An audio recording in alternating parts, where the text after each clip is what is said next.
Oke, sahabatku semua, kali ini kita akan membahas tentang band paling berbahaya dan band paling fenomenal sepanjang masa, Guns N' Roses. Guns N' Roses adalah kelompok musik hard rock dari Amerika Serikat yang berdiri pada tahun 1984 dan resminya pada Maret tahun 1985. Anggota pendiri Guns N' Roses adalah Axl Rose yang merupakan ex-vokalis Hollywood Rose dan Tracy Guns yang juga ex-gitaris LA Guns. Grup yang didirikan di Los Angeles, Amerika Serikat ini sempat berganti-ganti personil, bahkan Tracy Guns pun hengkang dari grup ini.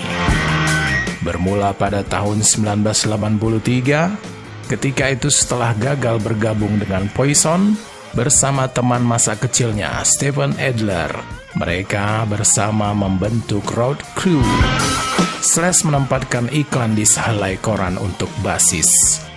Dan setelah itu ia menerima jawaban dari Duff McKagan. Ketika Road Crew bubar, Slash bergabung dengan band lokal Black Sheep. Diketuai oleh Willie Bass, band ini kemudian saling berbagi agen dengan band lainnya yang dikenal sebagai Hollywood Rose.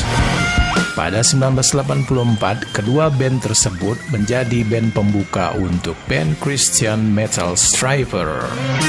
Setelah pertunjukan tersebut, Slash dan Axl Rose diperkenalkan kepada personil lainnya oleh seorang teman. Dan setelah beberapa bulan, Slash dan Steven Adler diundang bergabung dengan Axl Rose, Duff McKagan, dan Izzy Stradlin sebagai personil band Guns N' Roses. Band ini sangat top dan terkenal di era 80-an dan 90-an. Mereka pertama kali melejit lewat album pada tahun 1987, Appetite for Destruction, dengan hitsnya Sweet Child of Mine, Paradise City, dan Welcome to the Jungle. Dan kemudian merilis album akustik yang diberi nama GNR Lies dengan hits manisnya Passion. Dan kemudian mengeluarkan double album secara bersamaan, Use Your Illusion 1 dan Use Your Illusion 2, yang juga melejit dan meledak dengan beberapa hits fenomenal seperti Don't Cry, Civil War, November Rain, Knocking on Heaven's Door, dan Estranged.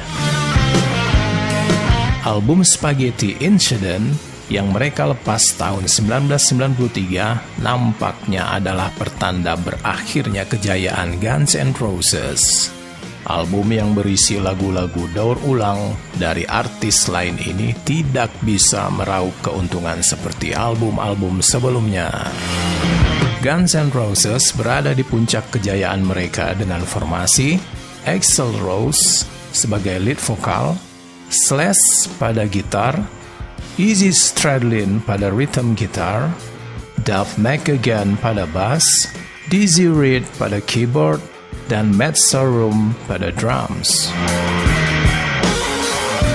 Kalau ada grup rock yang namanya paling bersinar di awal tahun 1990-an, boleh jadi itu adalah Guns N' Roses. Hal itu bisa dilihat lewat sejumlah tembang mereka yang begitu sering dinyanyikan seperti You Could Be Mine yang menjadi lagu tema Terminator 2, Judgment Day. Sayang, seperti grup lainnya, Guns N' Roses belakangan diguncang oleh perseteruan antar personilnya yang tenggelam dalam penggunaan obat bius dan alkohol.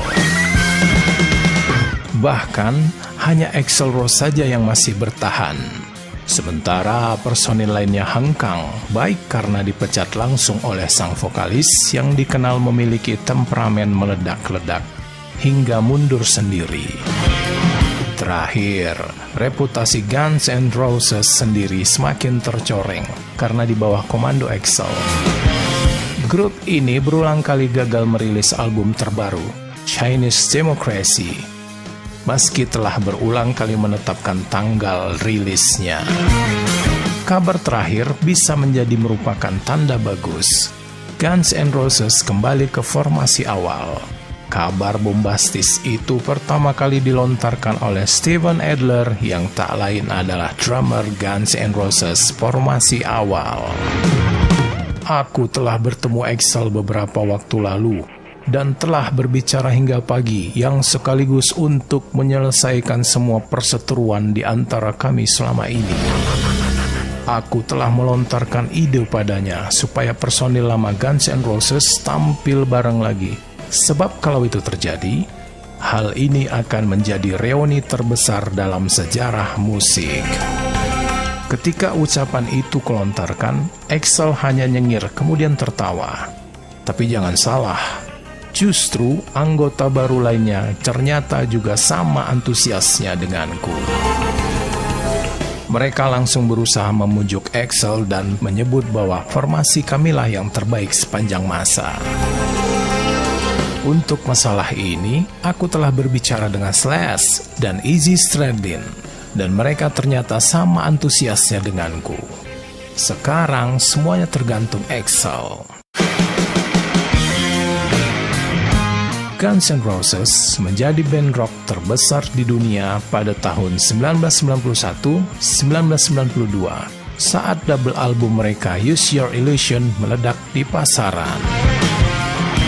Dengan formasinya saat itu, Axl Rose, Slash, Izzy Stradlin, Duff McKagan, Dizzy Reed, dan Matt Sorum. Pada tengah malam 17 September 1991, Guns N' Roses menjadi band terhebat di dunia. Ratusan toko dibuka sampai pagi untuk menjual album Appetite for Destruction dan Use Your Illusion yang terdiri dari double album. Untuk pertama kalinya dalam sejarah, kedua album Use Your Illusion itu berada di peringkat pertama, dan kedua album terlaris versi Billboard di Amerika Serikat. Namun kebesaran dan kesuksesan Guns N' Roses pada masa itu tidak serta-merta menjadikan personil mereka lebih solid. Yang terjadi adalah Izzy Stradlin secara mengejutkan mengundurkan diri dari Guns N' Roses di pertengahan konser keliling dunia album Use Your Illusion yang diberi nama Use Your Illusion World Tours. Izzy digantikan oleh Gilby Clarke di pertengahan konser keliling dunia mereka. Dapat kita lihat pula dalam video klip Don't Cry. Di klip itu, terselip gambar ketika salah seorang fans menempelkan sebuah tulisan di punggungnya, "Where's Izzy?" Dan juga di video klip Live and Let Die. Di klip itu juga terselip poster yang bergambar Izzy Stradlin yang bertuliskan "Missing". Atau kejadian lainnya saat menjelang konser di Tokyo, ada poster juga bertuliskan "Who's Gilby?", gitaris yang menggantikan Izzy, membuktikan bahwa fans Guns N' Roses sangat kehilangan sosok Izzy. Nasib Guns N' Roses berubah pada tahun 1994. Mereka ribut satu sama lain, sering masuk pusat rehabilitasi ketergantungan narkotika, dan album The Spaghetti Incident gagal di pasaran. Keretakan mereka dimulai dari sini.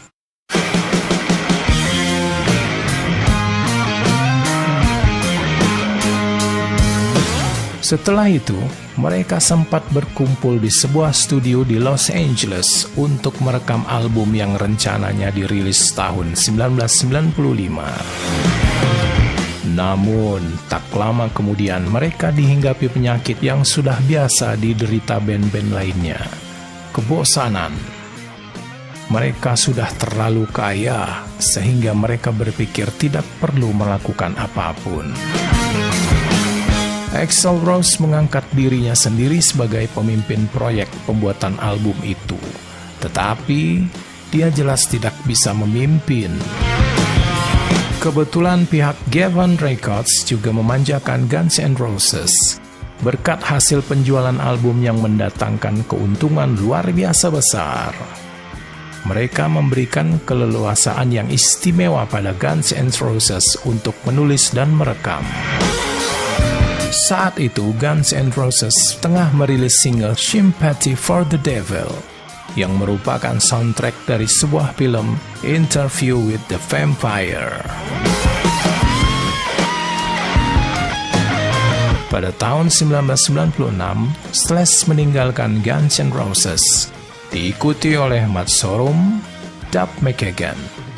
Karena perencanaan album yang tak kunjung kelar tersebut, para personil Guns N' Roses melepaskan diri. Axl Rose tetap mempertahankan merek Guns N' Roses dan merekrut personel-personel baru. Suatu tindakan yang tidak bisa dicegah oleh Geffen Records. Bahkan Geffen Records masih percaya bahwa Guns N' Roses wajah baru ini akan tetap diminati oleh para penggemar.